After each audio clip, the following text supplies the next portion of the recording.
గగన్ కోపంతో రగిలిపోతూ ఇంటికొచ్చి శివని మెడపెట్టి గెంటేస్తూ ఉంటాడు. "అన్నయ్య ఆగన్నయ్య, ఆగన్నయ్య" అని పూరి అడ్డుపడుతూ ఉంటుంది.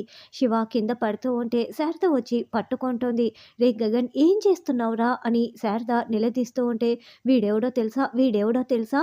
ఆ నాట్య నటరాని కేర్ ఆఫ్ అబద్ధాల పుట్ట అయిన ఆ భూమికి సొంత తమ్ముడు" అని గగన్ చెప్తుంటే, "ఇదేనా నీకు తెలిసిన నిజం? నీతో విడిగా మాట్లాడాలి.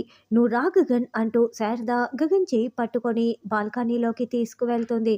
ఇంకోవైపు భూమి పరుగులు పెడుతూ ఇంటి దగ్గరికే వస్తూ ఉంటుంది.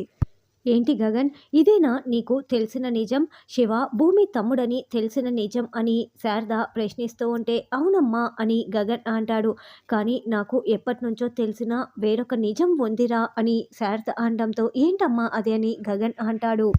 అంతకుముందు శారద చూసిన విషయాన్ని ఇప్పుడు గగన్‌కి చెప్తూ ఉంటుంది.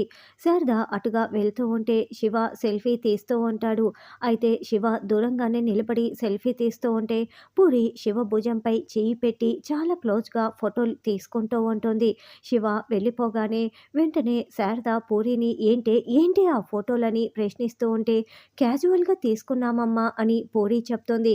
అయితే శారద వెంటనే చెంప పగలగొట్టి, "ఇప్పుడు నిజం చెప్పు, ఏంటి ఇలా క్యాజువల్‌గా ఫోటోలు తీసుకుంటారా" అని శారద నిలదీయటంతో, "మేమిద్దరము ఒకరిని ఒకరం ఇష్టపడుతున్నామమ్మా, ప్రేమించుకుంటున్నాం" అని పూరి చెప్పి ఉంటుంది. "ఇది గగన్, నాకు ఈ విషయం ఎప్పుడో తెలుసు" అని శారద చెప్పడంతో గగన్ షాకింగ్‌గా వింటూ ఉంటాడు.